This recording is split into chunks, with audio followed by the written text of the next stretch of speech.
use ceremony as a solution for their recovery too as well. So that's how I initially started. That was like 3 years ago, working with a doctor out of the VA hospital. And I worked at the Naval Drug Rehab Center, working with heroin addicts out of Vietnam and out of Guam. Veteran suicide has become an obsession with me. We know that the number is 22, but those of us heavily involved know it's much higher than that. And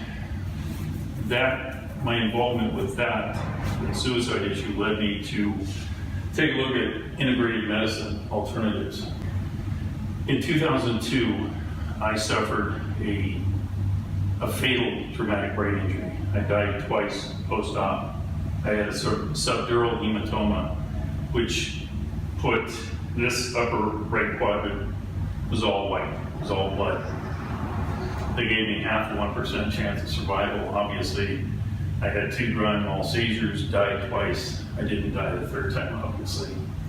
So it led me down a path of recovering from a traumatic brain injury, a very severe one. 2015, I went through hyperbaric oxygen therapy, which dramatically changed my life. And I've been sponsoring a number of veterans to go through the chambers. Are any of you familiar with hyperbaric oxygen therapy? It's been used in Israel for over 4 decades. They use it extensively with the IDF soldiers. Whenever they're in a concussive event, they immediately go into the chambers. It's the dive chamber that divers use for the bends. Right. I used to be a master diver, so I was very familiar with the chambers. And I've sponsored a number of veterans to go through the 40 dive regime. And the life-changing events that occur with these guys is dramatic because the brain is healed now. So if your brain is healed, you can deal with trauma. That's why in Israel, PTS is virtually unheard of because their brain works. They can deal with trauma. So my obsession is getting hyperbaric oxygen therapy clinics across the country at no cost to the veterans. Because if we can heal the brain, we can heal the spirit. But you can't touch the spirit until the brain's healed. And so many times what we're doing is we're band-aiding it. We're working on their spirit. We're trying to counsel them. We're trying to work them through talk therapy. But if their brain isn't functioning, that talk therapy is totally wasted. Because if any of you have done any of that, you know that from day to day, minute to minute, they can't remember what you just said. Their short-term memory is virtually gone. And from what I'm seeing with what you folks are doing, this is right in line with what a number of us have been looking at. I mean, having long-term a lot of these facilities. We've been told by a number of people in the industry that this is a multi-billion-dollar company that we're creating. And what it is everybody knows what a QR is, right? Especially the geeks. What it's been used for in the past is send you to a website, send you at a special sale that's going on, send you someplace where it really doesn't do anything. What we've done is we've repurposed it.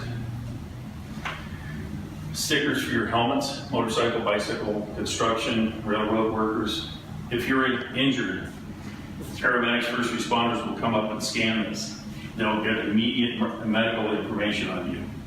They'll know everything about you as far as from a medical standpoint. Your blood type, your preferred hospital, preferred. You hit it right on the head. When a lot of these veterans come back, their mind isn't ready to receive the process. And so there has to be multiple approaches in terms of treatment. The drugs just sedate or reinforce the mind's mental or lack of ability to process things. So there are other elements that will help trigger, will help stimulate the mind, and so that they can actually start processing things. And once they start processing things like counseling and other wellness treatments that are available, they can actually start seeing and validating and taking ownership of those. But if you come into me with a traumatic brain injury, a physical injury to your brain through concussive activity, IED explosions, and you don't have to be actually physically injured by the explosion. If you felt the explosion, if you felt the shockwave, you felt the blast, you were injured. You have a concussive injury.